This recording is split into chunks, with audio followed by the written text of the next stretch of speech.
बदलापूरमधील लैंगिक अत्याचार प्रकरणातील आरोपी अक्षय शिंदे याच्या कथित एन्काउंटर संदर्भात आज म्हणजेच 25 सप्टेंबर 2024 रोजी कोर्टासमोर सुनावणी झाली। यावेळी तुम्ही जे सांगताय ते विश्वास ठेवण्यासारखं नाहीये असं म्हणत कोर्टाने अक्षय शिंदे एन्काउंटर प्रकरणी संशय व्यक्त केला आहे। हे एन्काउंटर म्हणता येणार नाही, हे एन्काउंटर नाही असं म्हणत कोर्टाने पोलीस कारवाईवर प्रश्न उपस्थित केला असून ज्या पोलीस अधिकाऱ्याने गोळी मारली त्याने कमरेच्या खाली गोळी मारली पाहिजे होती। कितीच्या बॅचचे ते पोलीस अधिकारी आहेत, यासोबतच 1992च्या पोलीस बॅचचे अधिकारी आहेत का? तुम्ही फायर करताना पायावर हातावर केले पाहिजे होतं। 4 पोलीस अधिकारी असताना आरोपी कसा काय आक्रमक होऊ शकला असे सवाल कोर्टाने केलेत।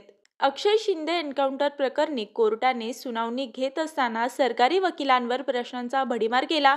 दरम्यान ही घटना रहिवासी भागात झाली का असा प्रश्न कोर्टाने वकिलांना केल्यानंतर ही घटना मुंब्रा भागात झाली, एका बाजूला रहिवासी भाग आहे तर दुसरीकडे टेकडी असल्याचं वकिलांनी सांगितलं।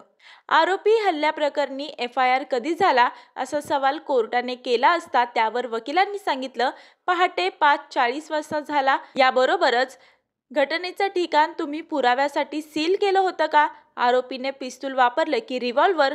पिस्तूल लोडेड होतं का? मग आरोपीने ते कसं काय घेतलं असं देखील कोर्टाने विचारलं। यावर वकिलांनी सांगितलं की पिस्तूलला लॉक नव्हतं। यावर कोर्ट म्हणाले तुम्ही जे सांगताय ते सत्य मानायला कठीण आहे। साधा माणूस पिस्तूल वापरू शकत नाही, त्याला ताकद लागते। पिस्तूल लॉक का नव्हतं? जर एखाद्या आरोपीला असं घेऊन जाता तर इतका निष्काळजीपणा का? पिस्तूलवर आरोपीच्या हाताच्या खुणा असायला पाहिजेत।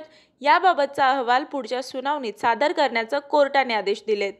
मी वर्षा काटेकर, योद्धा न्यूज, नवी मुंबई।